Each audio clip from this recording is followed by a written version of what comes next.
I know I do that. I do that a lot, but I will try my best. And uh, Parul, really, Parul. Okay, I will be looking forward to May 13th. Then that's 3 days after my birthday. Okay, sige. So today I'm going to start. Please, even if we are trying to speed through it, I would really appreciate if you guys interact, no? And I really don't have a problem with interaction in this class. You guys are very good at that. So thank you so much for that. So let us begin. Okay, so here we already learned in this week that that the world went through an industrial revolution, and it was quite life changing, no? Just like we are living in times where you know that nothing will be the same after this whole COVID thing. Nothing will be the same as it was before COVID. It revolutionized. So are we living in the COVID revolution era? Kalain podoy. I don't like that. Okay, so but there were people who lived in the industrial revolution era, and it was really something that changed everybody's lives for better or for worse. And I hope you saw that there were really definitely two sides to the industrial revolution. Some great, some not so great. It was really unfortunate for so many people. Yes, pros and cons, just like everything. Okay. Now, so the industrialization revolution, or the industrial revolution, did not, of course, stay in marriage vows. Okay. It did not stay in England. Okay. It, of course, spread to other countries, particularly countries which shared similar conditions as England. If you remember, there were conditions that led to the Industrial Revolution. No? It was people, natural resources, and all of that, and um, stable food source, ing ana. So there were other countries. And of course, very close to Great Britain, the industrial development spread in the United States. Oh, by the way, did you get the PDF already? I already sent the PDF. It's already there. I know it's late. Thank you. Okay. Industrialization in the United States also began with the textile industry. So you really have to remember that whenever we speak of the Industrial Revolution, it's always the textile industry. Interestingly, when Britain heard of this, na the industrialization was beginning in the United States, Britain did not want to share all their progress. So they wanted to have monopoly of the textile industry. So they forbade all their engineers, mechanics, and tool makers to leave the country so that there will be no secret leakage. Do not leak out our developments here because we have to have monopoly. Yagi quarantine sila, yes. However, this guy, Samuel Slater, he left. He said, nope, maybe the conditions in Britain did not really suit him anymore. So he left and he built the spinning machine from memory. He said, I'm going to start a new life and probably become rich, no, because I will be the first person in the United States with a spinning machine. So he left, he defied the command of England. He left, he went to the United States, and he built a spinning machine from memory and partial design. Now, Moses Brown, who frankly is a little scary looking, the following year, after Samuel Slater built his spinning machine, Moses Brown opened the first factory in the United States. He fast, said Gaio. Where's his neck? Somewhere there, Calvin. Um, the following year, Moses Brown opened the first factory in the United States to support Samuel Slater's machine. And this was in Rhode Island, in Pawtucket, Rhode Island. But the Pawtucket factory manufactured only one part of the finished cloth. The spinning machine of Slater and this factory could only produce thread. it could not produce cloth yet. So, but at least it's a start, right? It's a start. Sige, thread sa ta. So now in the United States, there was so much thread. So in 1813, Francis Cabot Lowell and four other investors revolutionized the textile industry. They mechanized every stage of the manufacture of cloth. They were the ones that said, his face, this illustration, but it looks like it's from money, no? It really looks like it's from money. It's probably because he's very rich. Okay? He mechanized every stage of the manufacture of cloth, and they built the first weaving factory in Waltham, Massachusetts.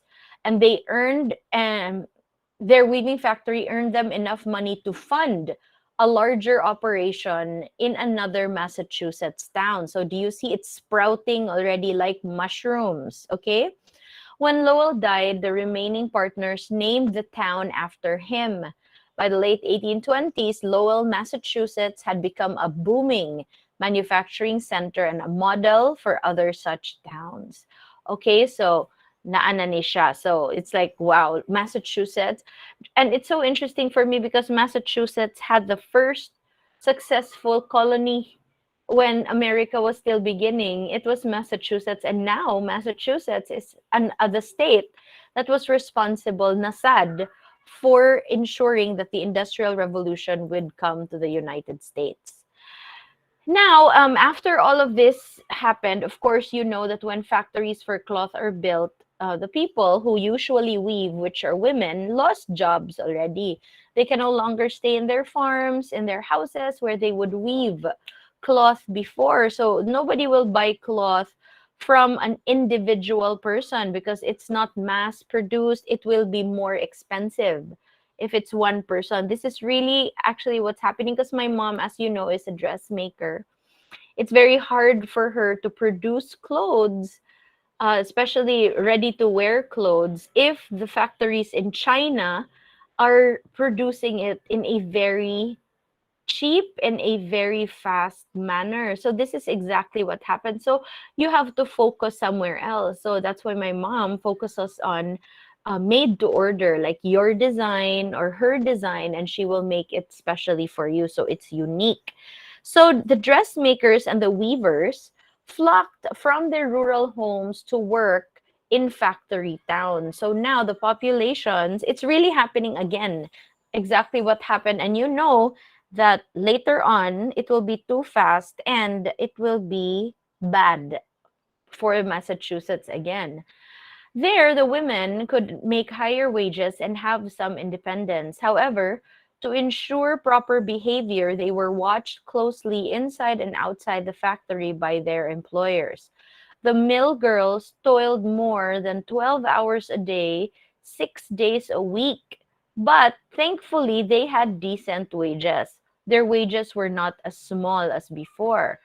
For some, the mill job was an alternative to being a servant and was often the only other job open to them. So for the first time, the women had an option to work at a factory.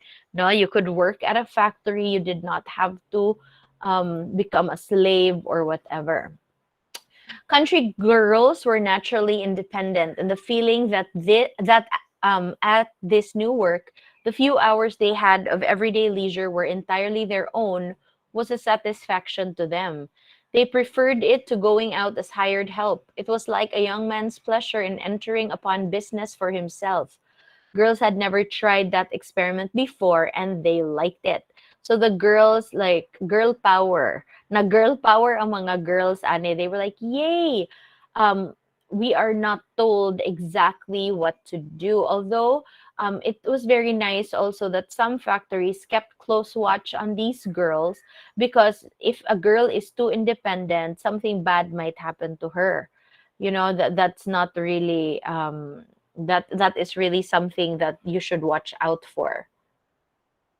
The Northeast, particularly the in Northeast of America, experienced much industrial growth in the early 1800s. Nonetheless, the United States remained primarily agricultural until the Civil War ended in 1865. Now, we will discuss the Civil War at another time, but actually, before the Civil War, a large part of America did not want to industrialize. When they saw the bad effects of industrialization in Britain, they were like, nope, that's not for us. Let's just concentrate on farmland. And actually, I really believe, and I might be falsely accusing, I really believe a large reason for the Civil War was because they wanted to industrialize. And the South, particularly the South of America, did not want it. And the Civil War was fought so that they will subjugate the South and they will have to industrialize. I know there was an issue of slavery, blah, blah, blah. They really used that as an emotional reason so people will support the war because ang South, di man gyud ganahan mo industrialize. So anyway, that's just my experience. Yes, there is a girl screaming. Yes, there is. It's a ghost. No bitaw. Anyway, during the last third of the 1800s, the country experienced a technological boom. As in Britain, a number of causes contributed to this boom. These included a wealth of natural resources, among them oil. Oil was discovered in some parts of America, and this was really because what was the main source of power in Britain? Steam. Very good, Wacky. But now America discovered oil, and you know that oil is going to be revolutionary, the discovery of oil. So among them were oil, coal, and iron. And there were a burst of inventions such as the electric light bulb. Naanay electric, patay. Ang steam yun will, oh my, okay? And the telephone. So there were two people who invented the light bulb, and these are things that we greatly use today. Okay? The electric light bulb, sorry, and the telephone. And there was also a swelling of urban population that consumed the new manufactured goods. Also, as in Great Britain, railroads played a major role in American industrialization. Cities like Chicago and Minneapolis expanded rapidly during the 1800s. So for me, if I do get a chance to go to America, which is something I really don't want to do, I would rather go to other countries. I would go to these places: Chicago, Minneapolis, yeah, New York, probably, those more historical places. Okay, this was due to their location. Yeah, I'm sorry. Sorry, Eminem. Please. I'll have a diss track coming out soon. Watch out for it. Okay. This was due to their location among the nation's expanding railroad lines. Chicago's stockyards and Minneapolis's grain industries prospered by selling products to the rest of the country. Look at the difference. In a matter of 15 years, look at the railroads. It became like a vein. It looked like veins that spreads throughout the entire America. Okay? Railroads proved themselves to be a profitable business. And by the end of the 1800s, a limited number of large, powerful companies controlled more than two-thirds of the nation's railroad tracks. So the people who controlled the railroad business became so rich. Businesses of all kinds began to merge as the railroads had. So can you imagine if you were in the pathway of the railroads? You can build hotels, resorts, inns, stores, souvenir shops. It was really so rapid. Okay. By the businesses of all kinds began, smaller companies also joined together to form larger ones, and this is what you call corporations. Okay, so corporations started to begin as well. European businesses yearned to adopt the. Do you hear that girl screaming? Do you hear her? My gosh, I know. I can't believe. Okay. European businesses yearned to adopt the British miracle, um, the result of Britain's profitable new methods of manufacturing goods. So continental Europe also industrialized. But the trouble sparked by the French Revolution and Napoleonic Wars between 1789 and 1815 had halted trade, interrupted communication, and caused inflation in some parts of the continent. So kanig yun ang French Revolution. So can you imagine, while Britain and America were beginning to industrialize, France was still dealing with the French Revolution and Napoleon. So naulhig yun ang France. Okay, France was really so delayed when it came to this because they had bigger problems. Okay, European countries watched the gap widen between themselves and Britain, and they wanted to catch up. They were like, oh man, we really have to catch up. So the beginnings in Belgium. Belgium led Europe in adopting Britain's new technology. That's why there is a long-standing friendship between Belgium and Britain. That is why in World War One, when Germany attacked Belgium, Britain reacted yun. They really have some form of friendship. Guys, I might extend. Please prep. You may take snacks, okay? I might really extend a bit. And I know I've been doing that a lot. And I hope you don't hate me. But please no hate. Love lang. Love Teacher Kiara only. Please, pardon. So I might extend, but please feel free to leave the when I extend. Feel free to leave the class, or just to be a little sensitive to me. I know, Parol. Just go get a snack or join your family for lunch, and don't leave lang sad. Yeah, don't leave lang.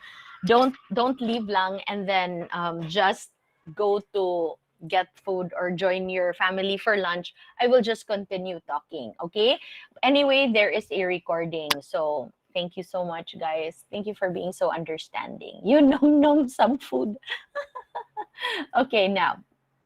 So Belgium was actually able to adopt the oh my gosh. Okay. It had rich deposits. What's going on there? I know. Okay, wow. It had rich deposits of iron ore and coal, as well as fine waterways for transportation. So in Belgium, Hoy Azi, you scream like that, Asi. Oh my gosh. Okay. So anyway, they did not have to build railroads right away because their waterways were very good. They were very good, and then so they were like their transportation pag yun, that was their one advantage. Ay, Jessica, sige, sige. Actually, her name is. I don't want to say her name out loud because she might hear me, and I will summon her. That's her name. I don't want to say it out loud.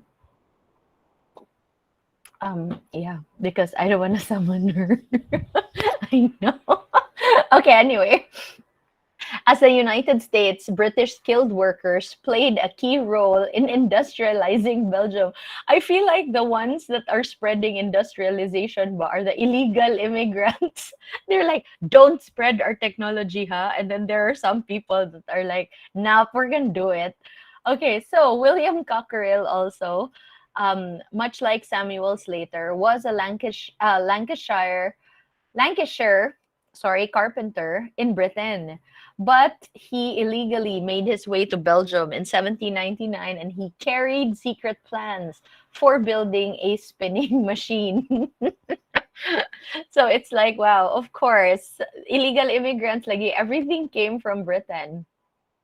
And then his son, John Cockerill, eventually built an enormous industrial empire in eastern Belgium. It produced a variety of mechanical equipment, including steam engines, railway locomotives, and he, carrying the latest British advances, more British workers came to work with Cockerill. So they are slowly like exiting quarantine to move to Belgium. A lot of them, usually migration is fueled by a desire to look for a better situation. And that is why migration is actually a very interesting topic to study if you want to pursue history as a career. It's really so interesting to look at how migration works. It's a spinning machine. Now, Shasa. Now, several then founded their own companies in Belgium. Now, Germany industrializes. Germany was politically divided in the early 1800s. Economic isolation and scattered resources hampered countrywide industrialization. Instead, pockets of industrialization. So in Germany, it was very different. Unlike America, unlike Belgium, unlike Britain, in Germany, because they were so scattered from each other, pockets of industrialization. So in different German provinces, there were industrialization, but all of them had one thing in common. These industrializations in Germany happened in the coal-rich Ruhr Valley. I'm going to type what the Ruhr is spelled like there. Ruhr, Ruhr. Go weird, do you? The Ruhr Valley of West Central Germany. So beginning around 1835, Germany again copied the British model. I don't know which British guy moved to the Ruhr Valley, but he did, and Germany started to copy it. Germany imported British equipment and engineers. So they did not even wait for illegal immigrants. They just started importing British equipment and engineers. They were like, German manufacturers also sent their children to England to learn industrial management. Smart, okay? So they're like, Dodong, skwela kag Britain ha, and you learn all their secrets and you come back. Okay? Most important, Germany built railroads that linked its growing industrial, the pockets of industrialized towns. They built railroads to connect them, such as Frankfurt with the Ruhr Valleys, a coal and iron ore deposit. In 1858, sorry, a German economist wrote, railroads and machine shops, coal mines and iron foundries, spinneries and rolling mills seem to spring out of the ground, and smokestacks sprout from the earth like mushrooms. So that is why the whole mushroom imagery started, because the smoke sprouts from factories, the smokestacks from factories. Germany's economic strength spurred its ability to develop as a military power. By the late 1800s, a unified imperial Germany had become both an industrial and a military giant. So this is the first time that we hear of a country using industrial revolution to build a stronger military. And as you know, it's already 1858 now.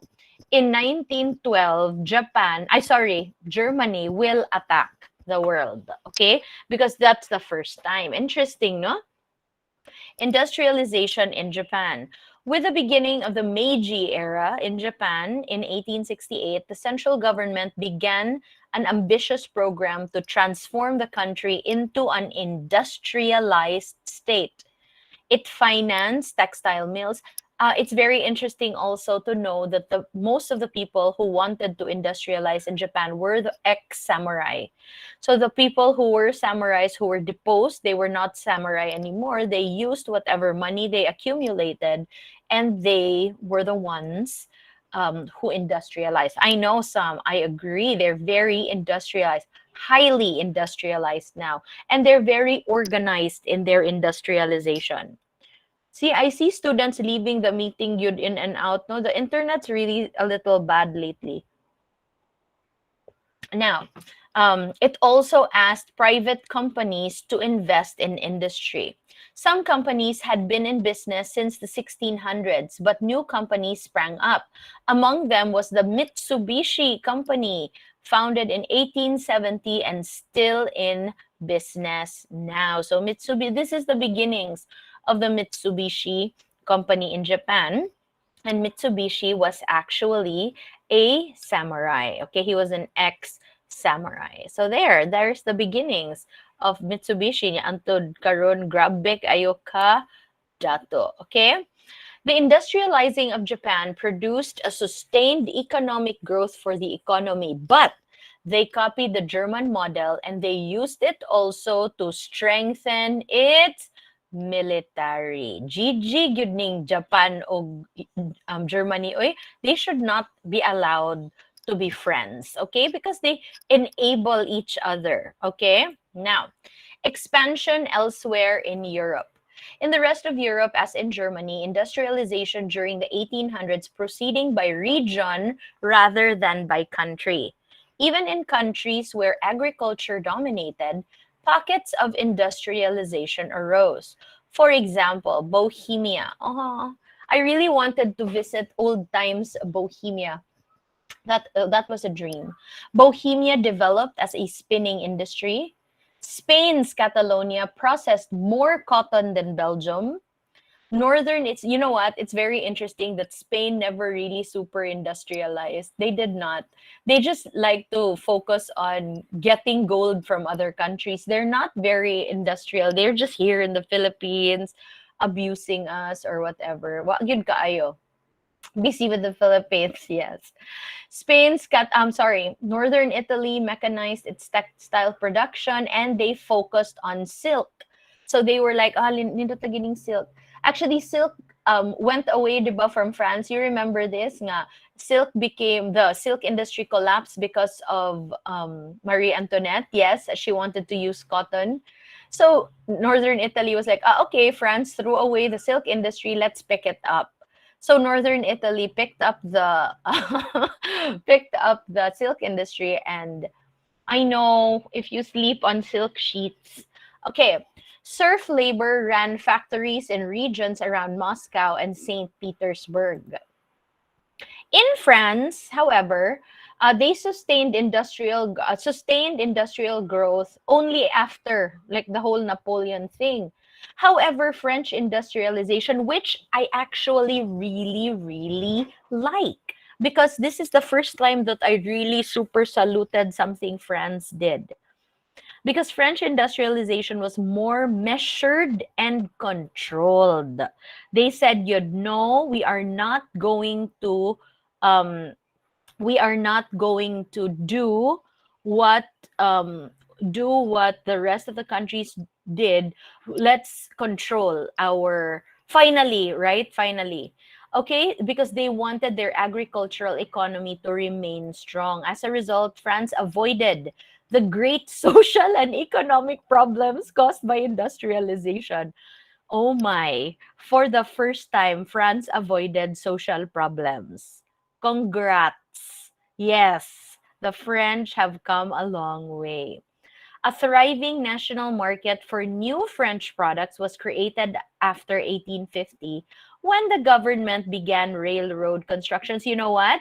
In France, the railroads are still very, very good. Oh my gosh. She's still screaming. She's not done. Okay. For a variety of reasons, many European countries did not industrialize. In some nations, the social structure delayed the adoption of new methods of production, like in Russia. Dugay ni ang Russia nag-industrialize because they were kind of like, their social structure was still Middle Ages, nga naay landlord, naay noble, nga na dugay kaayo. Yeah, Lenin was actually the one who really brought industrialization in. The accidents of geography held back others. In Austria-Hungary and Spain, transportation posed great obstacles. Austria-Hungary's mountains defeated railroad builders. There were too many mountains in Austria. They were like, man, it's so bad. Spain lacked both good roads and waterways for canals. Now, the impact of industrialization. The Industrial Revolution shifted the world balance of power. Without a war, no, without a war, the shift of the balance was shifted.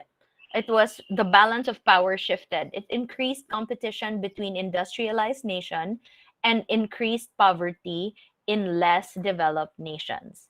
Industrialization widened the wealth gap between the industrialized and non-industrialized countries. So this is very interesting because the countries that did not industrialize, what do you think they produced? What do you think? Because the industrialized countries are producing goods, right? What materials, Aisha?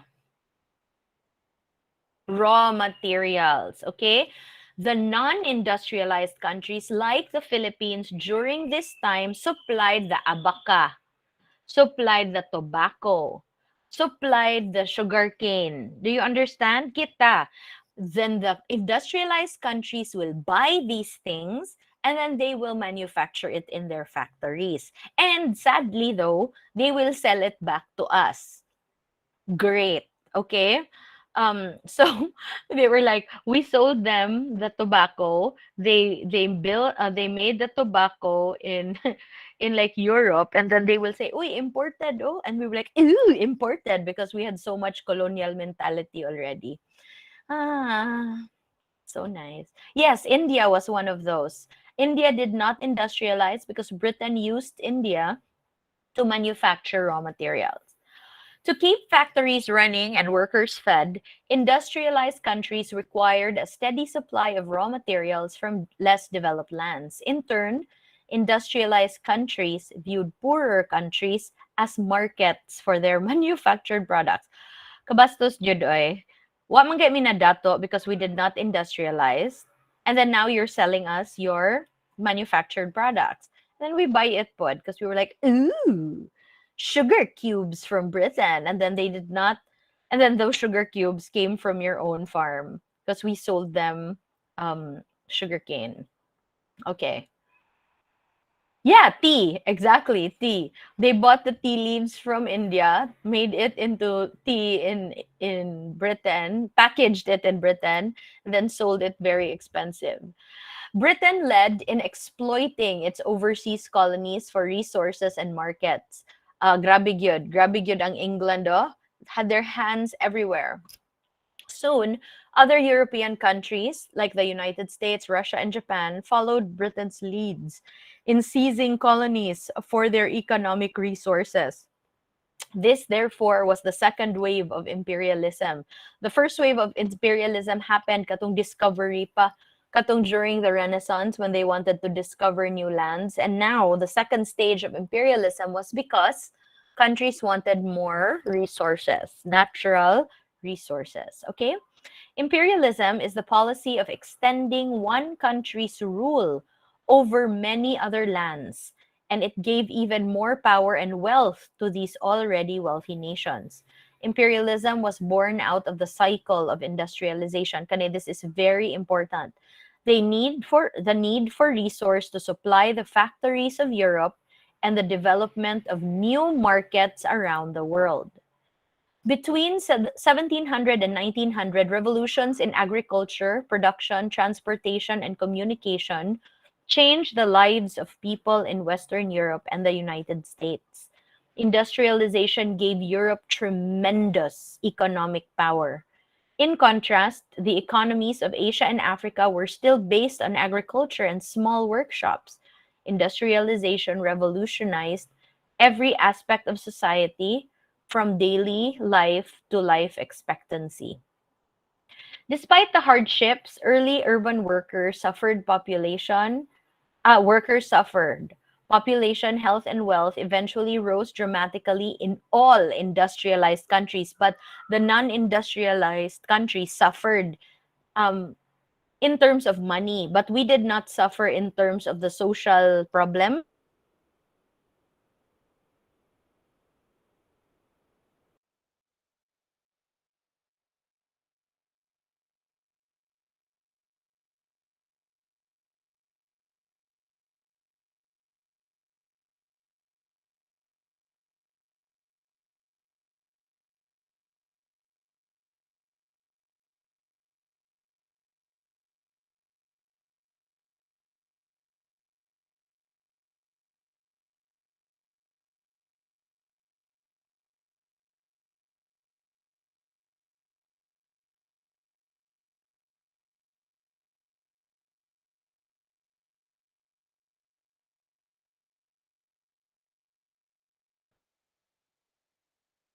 Hello?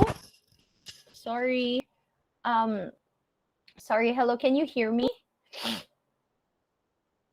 Can you hear me now?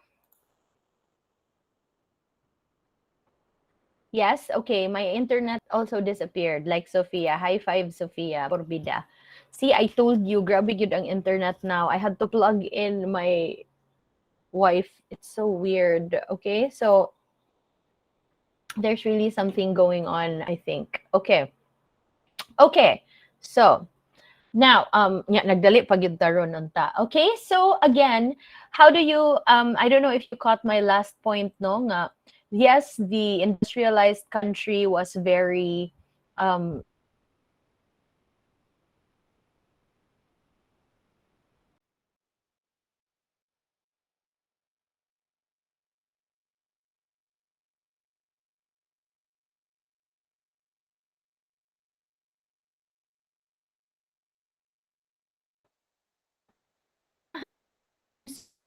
I really don't know what's up na gyud. But anyway, hi. Can you hear me already? I'm back. Yes, I'm back. It's really on and off. It's crazy. Okay. Um, the development. Okay, sorry. So every time I make the point about the whole wealth thing, they cut me off. Maybe there are industrialized countries that are because sometimes I really when I go to the province and then you see these really tiny houses, no, it's not as modern as the some of the houses here in the city, but they have fresh air. They have a view. They have a beautiful view of the ocean. And their food is so healthy. They have very nice plants, yes.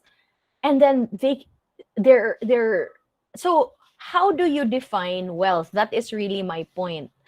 um I feel like the things that come for free in the less industrialized parts of the city are very expensive in the industrialized part of the city. Do you see my point? So um there is really something wrong with our view of wealth, and we have to realign that because wealth can be defined in so many things, and what might be considered wealth by some people is considered ordinary for you. Well, I'm quoting Suga already. Suga, my boo. My sugar boo. Anyway, that's what he writes in one of his rap, in one of his songs, no? Now, what's ordinary to some people is very special to others. What's special to others is very ordinary for some people, no? So you have to really realign your definition of wealth. Okay. Yes, exactly. So the Crystal Palace Exposition in London in 1851 was an example of how industrialized countries wanted to support industrialization. Actually, the Philippines took part here. Oh my gosh, I will flex. I did a paper on the participation of the Philippines in the Crystal Palace Exposition, and I got to present it to an international crowd, and I was that's my flex, good. I was, yes, I did that. And then I presented the Philippine participation in the Crystal Palace Exposition. And then one of my one of my favorite historians actually asked me a question. I was so nervous, and then I was able to answer it. And then he said, "Bagyan nga, oh, you presented your paper very well. It was very well done." And I was like, "Oh my gosh!" So yeah, that was really something that I super flex, and then I'm so excited. Yeah, I was so happy. So anyway, yeah. So this is the works celebrated the works of industry in all nations. Yes, Parul. Yes. It's actually not just a side. I know I promised no ad libs kayo, but a career in history is not as impossible as before anymore. You can actually make very good money if you pursue a career in history. It's very, very good. If you want to pursue that as a career, not just as an interest, ha, it's very good. Good. I want 10 different careers. Oh, it's okay. Sige. I'm really just to encourage, and I'm not saying you should take it or mangluod ko if you don't, but if you want to pursue history, you actually can. there is so much money in the career. You can actually raise a family, um, or have a comfortable life if you pursue a career in history. Ah, dili sa doy. Yeah, there's so much opportunity also to travel if you're a historian, to meet interesting people, to find treasure. I don't know. Sige. Anyway, we have to proceed. Okay. Reforming the industrial world. This is really a very important part, and I really don't want to leave our lectures on the Industrial Revolution without this, because people really saw that there was a problem. They saw that there was a problem with labor, with women, and with like how the social and economic problems were arising. The rich were very rich, but the poor were very poor. So there were these peoples called reformers. These reformers wanted to improve. Okay, we we need middle class again. Yes, actually, a lot of these people are middle class. Okay, so now the philosophers of the industrialization. Okay, industrialization um, had to be fixed, and so you fix things by thinking about it first. You don't just jump into it, because you might cause more problems if you do not think. That is why we begin with the philosophers. And one of the first things that the philosophers came up with is laissez-faire. Okay? How to pronounce? Exactly.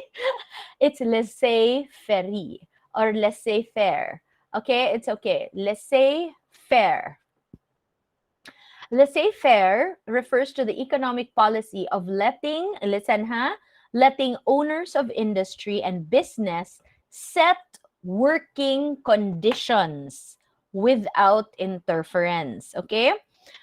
They'll set working conditions without interference from the government. Dili magbuot um, without when you interfere is the root word of interference. Yes.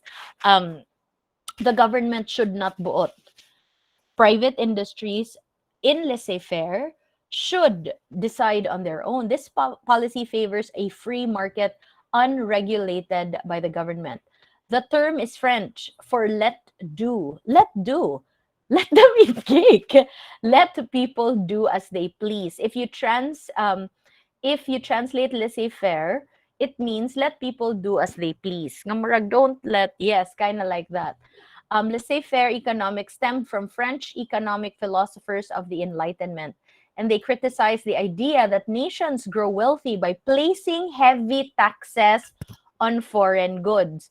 Actually, I think to some degree, France still has laissez-faire because wine was so cheap good when I went to France.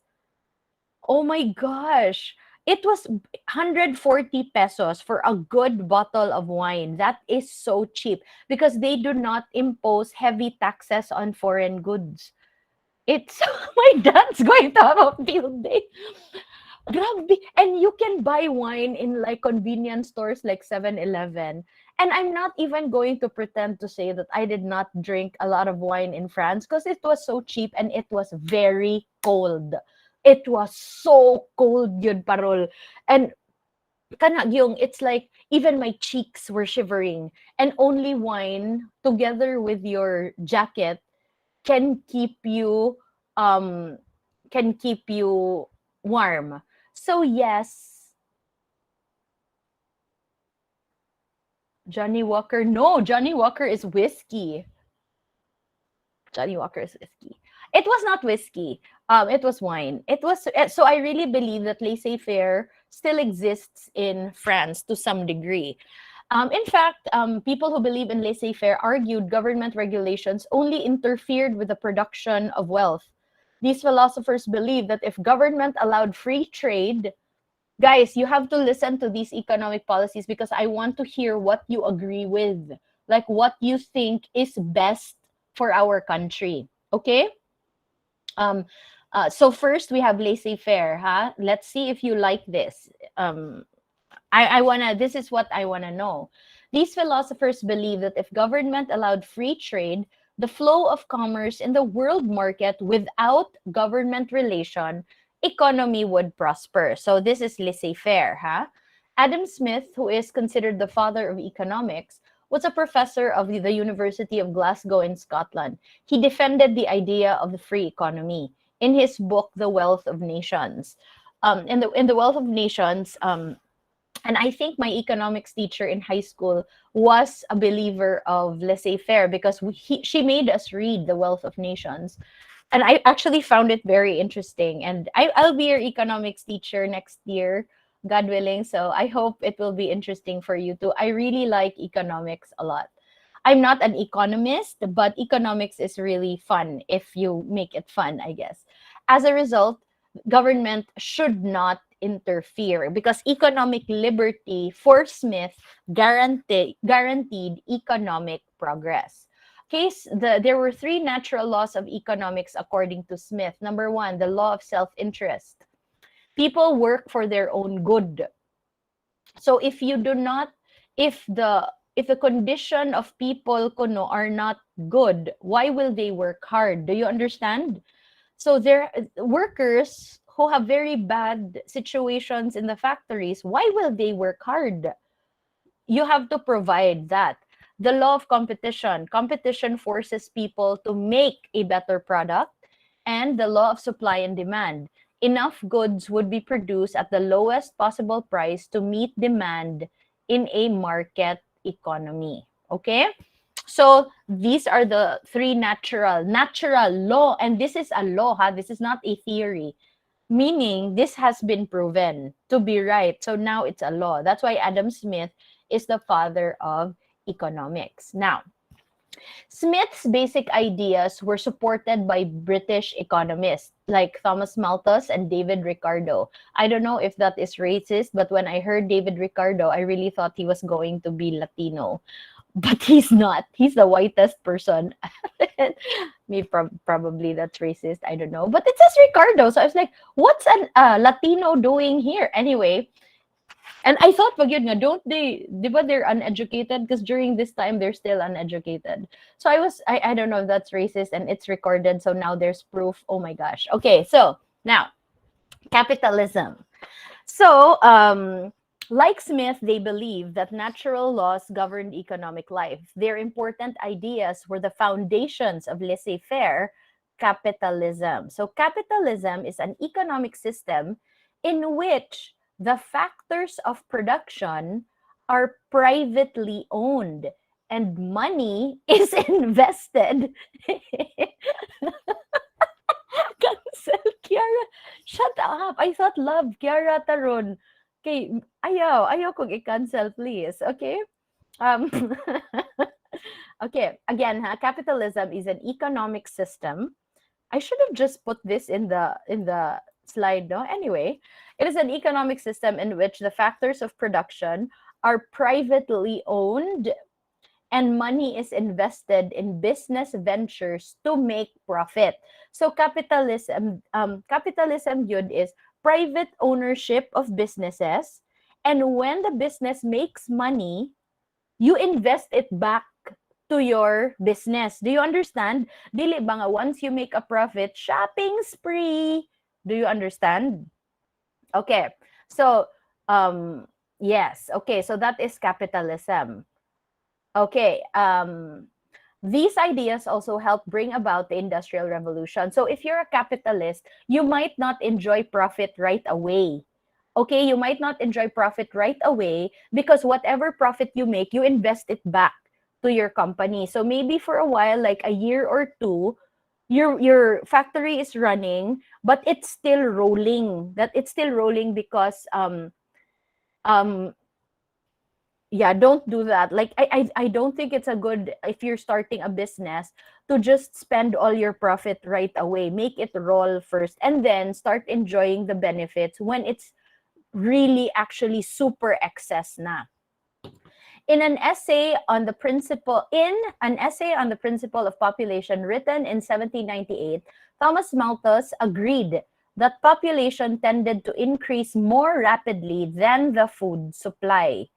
Okay, I just had a thought. We will go through this quickly, no, and then maybe it's more beneficial for you to see this on your own. Never mind, too late. Thomas Malthus argued that population tended to increase more rapidly than the food supply. So without wars and epidemics to kill off extra people, oh, kill off extra people, most were destined to be poor and miserable. The predictions of Malthus seemed to be coming true in the 1840s. I know, right? So wars for Malthus, wars and epidemics are actually quote unquote good for the economy because they kill off excess people. Okay? David Ricardo, look at him, the guy I thought would be Latino. So, David Ricardo, a wealthy stockbroker, took Malthus's theory one step further in his book, Principles of Political Economy and Taxation.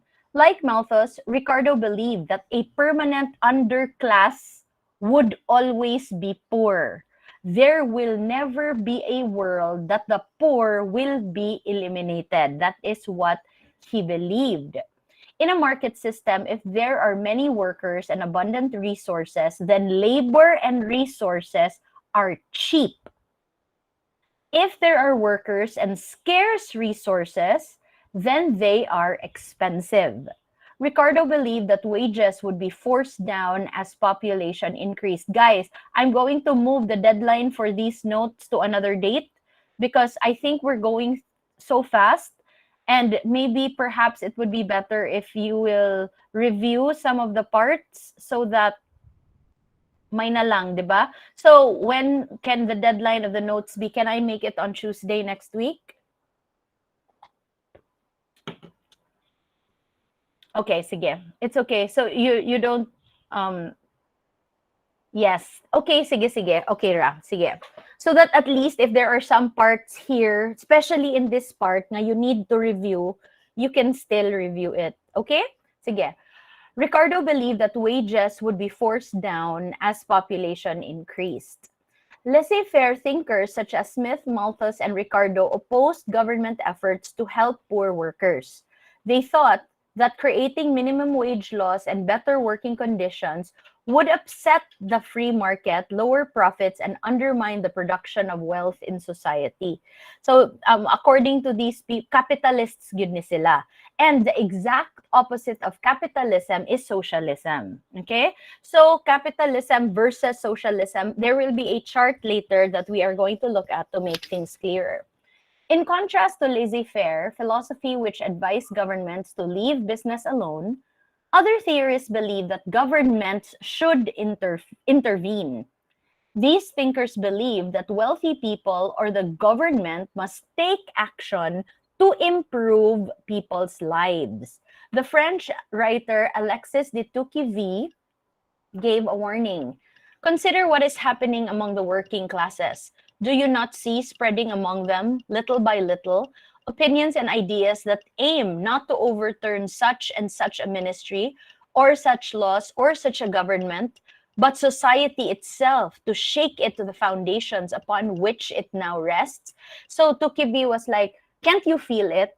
That the more we are pressing the workers down because nobody is helping them, they are suffering. Now, I really feel that the writer of this of the source of these resources are a little socialist. I feel like whoever wrote the main text that I use, the main reference that I use for our history class is a little socialist because he seems to really oppose capitalism. Claro gid kaayo. And I don't mind that because there is always going to be a bias. Na magay ko'y bias even in pop culture. Everyone has an opinion. But and that is why when you read historical books, you have to kind of like be able to sense what the leanings is. Like, for example, the whole situation with Marcos and Lenny. If you read a history book that's the writer is pro Marcos, of course, then the book will be pro Marcos when it comes to that point in history. If you're going to read a history book that is anti Marcos, then when you read that part, it's going to be super, super anti Marcos pod. So you have to find a balance. Okay, you have to find a balance between these two and take everything as like, opinion, and like maybe they had different experiences, but you cannot, in history gyud, you cannot say nga, this is the truth gyud. You cannot say that because there are so many opinions. That is why the Bible gyud is super perfect, because the Gospels, there are four: Matthew, Mark, Luke, John. The life of Christ on earth according to Matthew, according to Luke, according to John, and according to Mark. Grabe gyud sila. They were looking it from at Christ at different perspectives. So that is why the Bible is really perfect. Okay, now, springing from socialism, the first is Jeremy Bentham, who came up with an ism called utilitarianism. So far, we have three isms that you have to choose from. Are you capitalist? Capitalism, socialism, utilitarianism is the third. Okay. Bentham wrote his most influential works in the late 1700s. According to Bentham's theory, people should judge ideas, institutions, and actions on the basis of their usefulness. Is it useful? When the factory tells me to work for 12 hours, is that really utilitarian? Is that useful? Is that good? People should judge it according to their use. He argued that the government should try to promote the greatest good for the greatest number of people. A government policy was only useful if it promoted this goal. Bentham believed that in general, the individual should be free to pursue his or her own advantage without interference from state. Okay, so mo'y extreme niya nga dapat di gyud manghilabot ang government nako. I am free as a bird. John Stuart Mill. Free as a bird according to what is the greatest good of society. So di po ka mag-killer. Okay, nga kanang, I'm utilitarian so I can be a murderer. No, that's not promoting the greatest good of the people. Okay? Now, John Stuart Mill was a philosopher and economist, and he led the utilitarian movement in the 1800s. Mill came to question unregulated capitalism. He believed it was wrong that workers should lead deprived lives that sometimes bordered on starvation. Mill wished to help ordinary workers with policies that would lead to a more equal division of profits. He also favored a cooperative system of agriculture and women's rights, including the right to vote. Mill called for the government to do away with great differences in wealth. Utilitarians also pushed for reforms in the legal and prison systems and in education. Finally, right? Yes, exactly. Robert Owen. Other reformers took an even more active approach. Shocked by the misery and poverty of the working class, a British factory owner named Robert Owen improved working conditions for his employees. I love Robert Owen, actually. Near his cotton mill in Scotland, Owen built houses which he rented at low rates. Kay naluoy man kay siya sa iyang workers. He's like, I really should. They don't even have proper housing. Sige, I will use my money, some of my capital, to build houses, and that which my workers can rent at low rates. And he prohibited children under 10 from working in the mills, and he provided free schooling. Okay? Sige, pag school mo diha mga bata. And so this is what he built, actually. In 1824, he traveled to the United States and he founded the New Harmony in Indiana. He intended this community to be a utopia, or a perfect living place. New Harmony lasted only 3 years, but it inspired the founding of other communities. Actually, Google is very much like a Robert Owen kind of situation. Grabe gyud ang Google, palangga kay nila ang workers. If you study the business ethic of Google, it's actually a very pro-worker thing. Grabe gid sila. Valve is like that also. Nice. I really like working conditions like that, no? So Robert Owen is actually a very nice guy, but you would have to make so much money for you to be able to sustain this kind of environment. which is why Google is very rich, and so they can palangga gid kaayo their economy. Their workers. Agoy, socialism, our fourth ism. French reformers such as Charles Fourier, Saint Simon, and others sought to offset the ill effects of industrialization with a new economic system called socialism. In socialism, the factors of production are owned by the public and operate for the welfare of all. Okay, so socialism is the public owns the factors of production. Socialism, oh my gosh, you know what? I think we should stop here. Uh, After socialism na lang, before we go to Marxism, which is communism. I know. No, it's too much. I've been talking for an hour, and if it's more than an hour, dili na mo makalearn. We have to continue this next week. Can we continue this next week? On Tuesday? Is it okay? Okay. What time are you free on Tuesday? Wait, is Tuesday a busy day for you? Waki is obvious communist. Two subjects. Okay, what day will fit you the most, you think? Can you check? Monday is better? Okay, can I finish this first so that I can stop recording and then we can discuss, okay? Socialism grew out of an optimistic view of human nature, a belief in progress, and a concern for social justice. Socialists argued that the government should plan the economy. I really like this, but you know what? Actually, no. My opinion is let's take the best things out of all the isms and create a new ism. Okay? Murag, why does it have to be very extreme? Um, Socialists argued that the government should plan the economy rather than depend on free market capitalism to do the job. They argued that government control of factories, mines, railroads, and other key industries would end poverty and promote equality. Wa na, socialism is the mommy of communism. No, no, not free market capitalism. I want nga the government should own and control everything. Public ownership, they believe, would help workers who were at the mercy of their employers. Some socialists, such as Louis Blanc, advocated change through the extension of the right to vote. So socialism na yun is saying, no, the government should control everything because the government is owned by the people, manggod, because election ba ya? 'Di ba? So that is it for socialism. We have to continue Marxism somewhere else, some other day, because it will be too heavy for everyone to process. Okay.